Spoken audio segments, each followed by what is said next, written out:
오늘 우리에게 주시는 하나님의 말씀은 마가복음 3장 20절에서 35절까지 말씀입니다. 마가복음 3장 20절에서 35절까지 말씀 제가 읽기 시작합니다. 집에 들어가시니 무리가 다시 모임으로 식사할 겨를도 없는지라. 예수의 친족들이 듣고 그를 붙들러 나오니 이는 그가 미쳤다 하밀러라. 예루살렘에서 내려온 서기관들은 그가 바알세불이 집혔다 하며 또 귀신의 왕을 힘입어 귀신을 쫓아낸다 하니 예수께서 그들을 불러다가 비유로 말씀하시되 사탄이 어찌 사탄을 쫓아낼 수 있느냐. 또 만일 나라가 스스로 분쟁하면 그 나라가 설 수 없고 만일 집이 스스로 분쟁하면 그 집이 설 수 없고 만일 사탄이 자기를 거슬러 일어나 분쟁하면 설 수 없고 망하느니라. 사람이 먼저 강한 자를 결박하지 않고는 그 강한 자의 집에 들어가 세간을 강탈하지 못하리니 결박한 후에야 그 집을 강탈하리라. 내가 진실로 너희에게 이르노니 사람의 모든 죄와 모든 모독하는 일은 사하심을 얻되 누구든지 성령을 모독하는 자는 영원히 사하심을 얻지 못하고 영원한 죄가 되느니라 하시니 이는 그들이 말하기를 더러운 귀신이 들렸다 함이러라. 그때 예수의 어머니와 동생들이 와서 밖에 서서 사람을 보내어 예수를 부르니 무리가 예수를 둘러 앉았다가 여짜오되 보소서 당신의 어머니와 동생들과 누이들이 밖에서 찾나이다. 대답하시되 누가 내 어머니며 동생들이냐 하시고 둘러 앉은 자들을 보시며 이르시되 내 어머니와 내 동생들을 보라. 누구든지 하나님의 뜻대로 행하는 자가 내 형제요 자매요 어머니이니라. 아멘. 우리가 무슨 일을 하든 간에 대개의 경우 열심히 미덕이 됩니다. 열심히 일하는 것이 잘하는 것일 것입니다. 특별히 한국 사람의 강점이 여기에 있지 않나 생각합니다. 뭐든지 성실하게 하거든요. 열정을 가지고 하게 됩니다. 인정을 받죠. 그런데 한번 살펴볼 것은 주님도 그러하시냐 하는 것입니다. 주님은 그 가운데서도 하나님의 뜻이라는 기준을 명확히 보여주시는 것입니다. 우리의 참된 행함을 기대하고 계신 것이죠. 오늘 그 말씀을 여러분과 함께 나누고자 합니다. 예수님도 아무튼 오늘 본문에 보니까 엄청 바쁘십니다. 20절을 한번 보시면 식사할 틈도 없이 사람들이 막 예수님 중심으로 밀어 닥쳐 옵니다. 우리도 심하게 바쁠 때가 있습니다.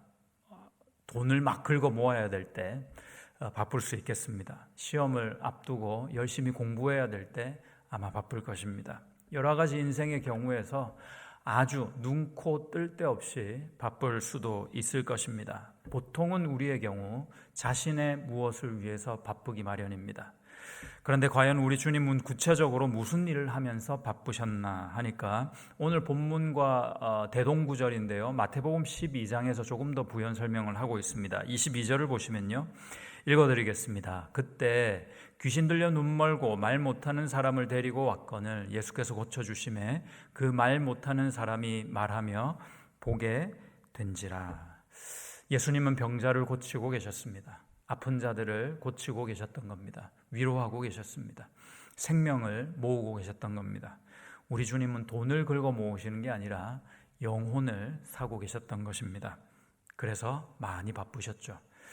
한번 상상해 봤습니다. 팔을 걷어 붙이시고 흐르는 땀을 닦아내시며 한 사람 한 사람의 이야기를 귀 기울여 들으시는 우리 예수님의 모습, 손을 잡아주시는 그분의 모습, 그래서 아주 바쁘게 식사할 겨를도 없는 우리 주님의 모습.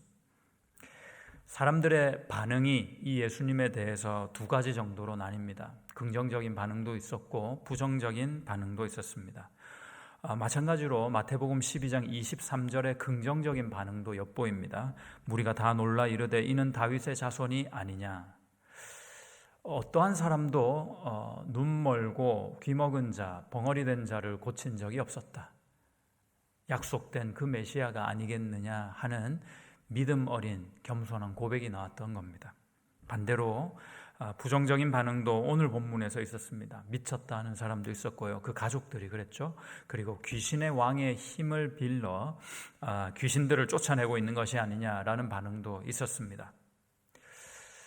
이런 부정적인 반응을 보인 사람들의 편에서 조금 이해하려고 노력해 봤습니다. 마태복음에서는 이 눈먼 자 그리고 말 못하는 병이 귀신 들려서 그런 병증이 나타났다 진단했습니다.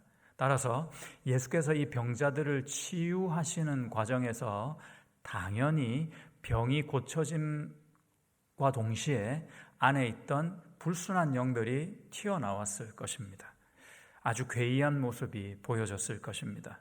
여러분, 귀신이 사람에게서 나오는 모습을 보신 적이 있으신지요? 상당히 어글리합니다.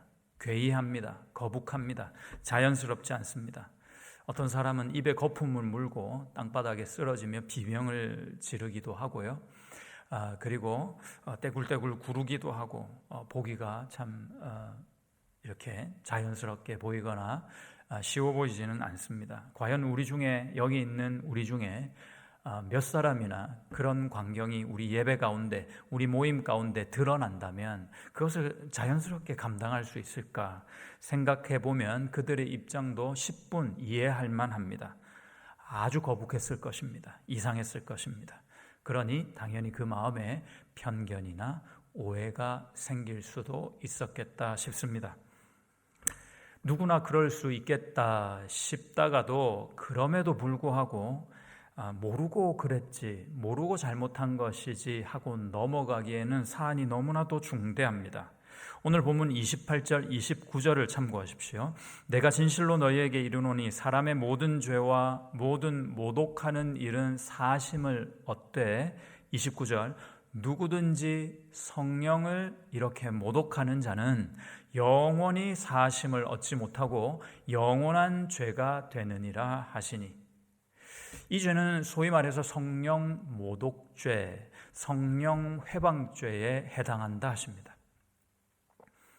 도대체 성령이 궁극적으로 어떤 일을 하시기에 이들이 성령을 모독하여 도저히 용서받지 못할 죄를 범하였는가? 성령은 어떤 일을 하십니까? 여러 사역을 감당하십니다. 거의 하나님의 모든 사역에 성령께서 동참하셔서 역사하십니다. 특별히 그 기본적으로 성령께서 하시는 사역은 우리에게 예수님을 향한 믿음을 주시는 사역을 하십니다. 그 믿음으로 죄에서 놓여 영원한 생명을 얻게 하시는 것입니다. 그렇습니다. 구원을 이루시는 중요한 사역을 성령이 하십니다. 오늘 본문에서도 마찬가지입니다. 믿음은 우리에게서 나오는 의지의 발로가 아닌가 싶다가도 사실은 성경을 꼼꼼히 읽어보면 하나님은 우리가 가질 수 있는 믿음도 우리의 것이 아니며 하나님의 은혜로 주어졌다는 것을 명백히 증거하고 있다는 것을 알 수 있습니다. 요한복음 16장 7절, 8절, 9절을 보십시오. 8절, 9절을 제가 읽습니다. 그가 와서 보혜사 성령을 예수께서 약속하시는 과정 가운데 말씀하시는 것입니다. 보혜사 성령 그가 와서 우리의 죄에 대하여, 의에 대하여, 심판에 대하여 세상을 우리를 책망하시리라 말씀하십니다.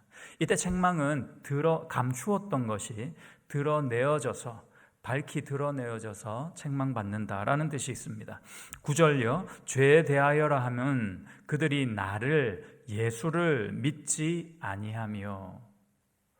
따라서 이 말씀은 예수님을 믿지 않는 누군가, 이 죄인을 그 죄를 밝히 드러내 책망하시는 가운데 예수를 믿어야 되겠구나 하는 자각하는 마음을 주신다는 것입니다. 믿음을 주신다는 것입니다. 이 일을 보혜사 그가 와서 주요하게 하신다는 뜻이겠죠. 고린도전서 12장 3절을 보십시오.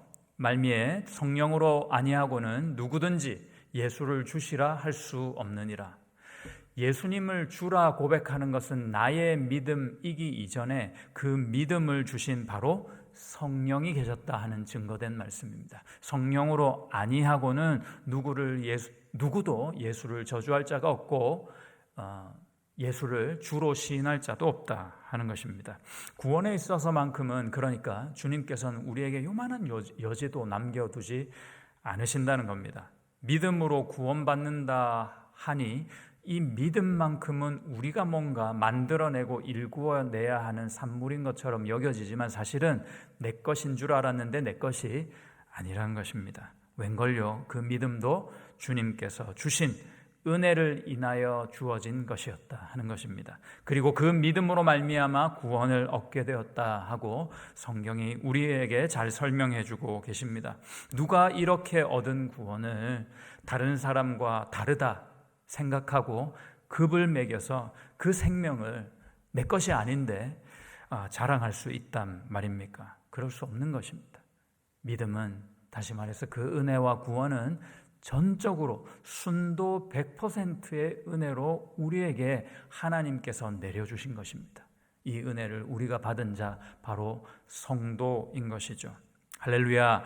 32절부터 35절을 통해서 오늘 이 본문이 잘 결론 내어진다고 저는 생각하는데요. 한번 보시면 예수님은 오늘 본문에서 우리에게 요구하는 것이 있습니다. 행함입니다. 그것도 바른 행함을 요구하십니다. 가족들이 예수님을 찾아왔다고 이렇게 알립니다. 사람들이 예수님, 가족들이 지금 저기서 기다리고 있어요 라고 하니까 우리 예수님은 아주 까칠한 반응을 내놓으십니다. 누가 내 가족이냐고, 누가 내 어머니며 누가 내 동생들이냐 말이다 하시면서 의외의 반응을 내어놓으십니다. 사람들이 얼마나 황당했을까요? 당황스러웠을 것입니다. 왜 이렇게 예수님이 까칠한 반응을 보여주셨냐? 예수님은 그런 반응을 통해서 이들에게 중요한 진리를 가르쳐주고자 하셨던 겁니다. 34절, 35절을 보시겠는데 34절부터 저와 함께 천천히 한번 읽어보시죠. 34절입니다.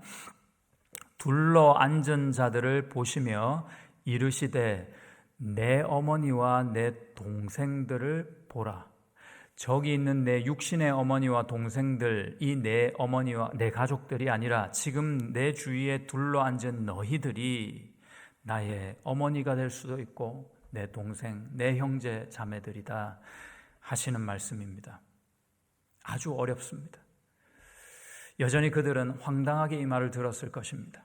35절입니다. 누구든지 하나님의 뜻대로 행하는 자가 내 형제요 자매요 어머니이니라. 예수님의 가족이라 하면 하나님의 뜻대로 행하는 자이어야 한다. 하나님의 뜻대로 행하는 자들이야말로 예수님의 진정한 가족이다 하는 말씀일 것입니다. 지금 이들이, 그러니까 예수님 주위에 둘러앉은 이들이 하나님의 뜻대로 행하고 있기 때문에 그들이 예수님의 가족이다 하셨습니다. 하나님의 뜻대로 행한다 했을 때 방점은 문맥상 뒤에 있는 행함에 있지 않습니다. 행함에 있지 않고 앞에 방점이 있습니다. 앞에 강조점이 있습니다. 하나님의 뜻대로 행해야 한다는 말씀이죠. 여러분, 지금 이 둘러앉은 예수님이 인정한, 예수님께서 당신의 가족으로 인정한 그들의 소위 행함의 특징이 좀 무엇입니까? 이들은 도대체 어떤 행함을 드렸기에 예수님께서 진정한 나의 가족이다라고 인정해 주시는 것일까요? 그 특징은 아무 행함도 없다는 것이 특징입니다. 우리의 자기 기준으로는 언제나 노력한 결과와 대가가 주어져야 합리적이다, 이치에 맞다 생각할 것입니다. 그런데 구원만큼은 이러한 자기 기준은 깡그리 무시되는 것이 정석입니다.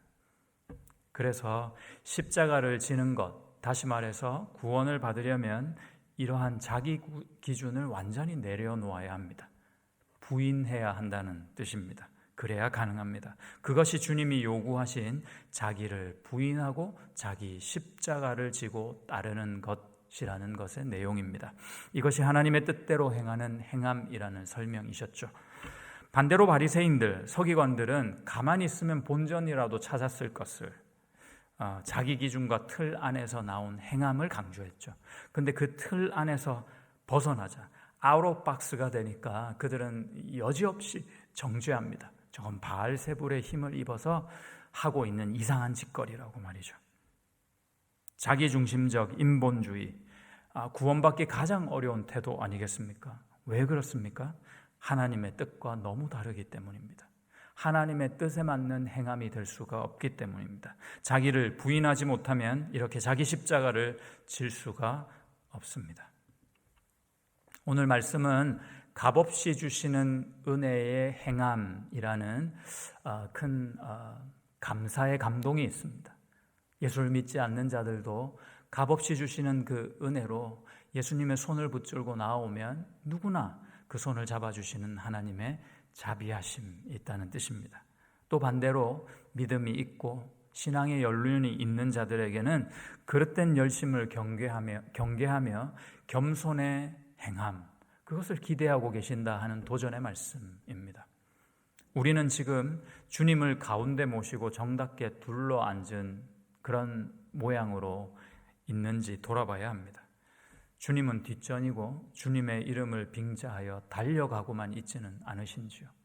주님의 뜻은 아랑곳 없이 내가 정해놓은 그 소위 거룩하고 선한 목표만을 달성하기 위해서 우리는 나름 그릇된 열심을 발휘하고 있는지 반드시 반성해야 합니다. 주님께 여쭤봐야죠. 주님, 제가 여기서 계속 가야 하는 것이 맞습니까? 아니면 여기서 멈추는 것이 맞습니까? 이 일을 해야 하는 것이 맞습니까? 아니면 다른 길로 인도하시는 하나님을 따라가야 합니까? 겸손하게 주님께 늘 아뢰어 봐야 합니다. 무엇이 주님을 기쁘시게 하는지 내 스스로를 언제나 시험해보며 신앙생활하는 그런 자들이 깨어있는 자다 할 수 있겠습니다. 또는 옆에서 구경만 하면서 나름의 판단, 저울질만 하고 있는 그런 정죄에 익숙한 그런 오늘 본문에서의 서기관 같은 그런 모습으로 신앙생활을 하고 있지는 않으신지요. 돌이키시기를 바랍니다. 다시 한번 겸손의 그 자리, 하나님께서 원하시는 하나님의 뜻에 맞는 그 행함의 자리로 나오실 수 있기를 바랍니다. 여러분, 혹시 너무 멀리 있지는 않으십니까? 쫓아가기에는 너무 멀리 있고 고개를 들어 보려 해도 너무 멀리 떨어져 계시기 때문에 주님이 잘 보이지 않는 상황 가운데 있지는 않으신지요. 너무 지쳐서 아예 앉아있거나 서있기보다는 그냥 퍼져서 그 길바닥에서 힘없이 지쳐있지는 않으신지요. 여러분, 오늘 이 말씀을 붙잡고 주님께 나오시기 바랍니다. 주님은 우리 생각보다 훨씬 우리와 가까이 계십니다. 나와 가까이 계십니다. 기도하면서 또 말씀을 붙잡으며 그 주님의 손을 향해서 내 손을 펼칠 때 주님은 덥석 그 손을 잡아 우리를 일으켜 주실 것입니다. 새 힘을 얻으십시오. 주 예수 안에서 이 힘을 얻어 오늘 하루를 사시는 여러분 모두가 되시기를 그 예수님의 이름으로 축복합니다. 기도하겠습니다.